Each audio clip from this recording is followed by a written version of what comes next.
So industry నుంచి మీరు కూడా ఎవరిని అప్రోచ్ అవ్వలేదు? అంటే ఆ లేదండి. టైంలో ఆయన నాకు కాంటాక్ట్స్ ఫోన్‌లో అసలు తీసుకొని ఎవ్వరి నంబర్స్ మాట్లాడి తెలీదు. హ్మ్. అసలు మేము డాడీతో కూడా ఎక్కువ షూటింగ్స్‌కి అట్లా ఏం వెళ్ళాము అసలు ఎక్కువ. బయటికి ఏం రామసలు. హ్మ్. ఇట్లా కెమెరా ముందు ఇదంతా ఫస్ట్ టైం మేమైతే డాడీ నుంచే. హ్మ్. అట్లా ఎవరి కాంటాక్ట్ నెంబర్ లేదు. ఉంది అంటే ఈ 'గబ్బర్ సింగ్' టీమ్ వాళ్ళదే.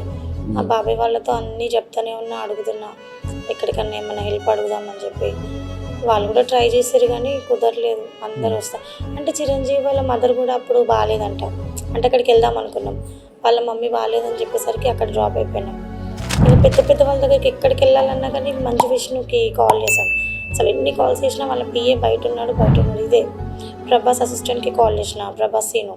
తనకి హ్మ్. కాల్ చేసి కూడా డాడీవి పిక్స్ పంపించిన. ఎంత సీరియస్‌గా ఉన్నాడు, ఐసీలో ఉన్నాడు, కొంచెం చెప్పండి అంటే తను కూడా చెప్తా అమ్మ బయటున్నాడు అంతే. ఇదే ఎవరిని అడిగినా గానీ హ్మ్. ఇండస్ట్రీ వాళ్ళని. హ్మ్. ఎంతమంది కాల్ చేసినా కానీ ఇదే. దిల్ రాజు అసిస్టెంట్ ఆర్‌బీఎం హాస్పిటల్‌కి వచ్చిండు. తను వచ్చి డాడీని చూసిండు. ఇట్లా ఉంది అని చెప్పి డాక్టర్‌తో మాట్లాడిండు. హెల్ప్ చేస్తాము దిల్ రాజు సార్ తను చేస్తా అని చెప్పిండు. అంతే. అసలు ఒక్క 1 రూపీ కూడా హెల్ప్ చేయలేదు. హ్మ్. జస్ట్ వచ్చి చూసి వెళ్ళిపోయాడు.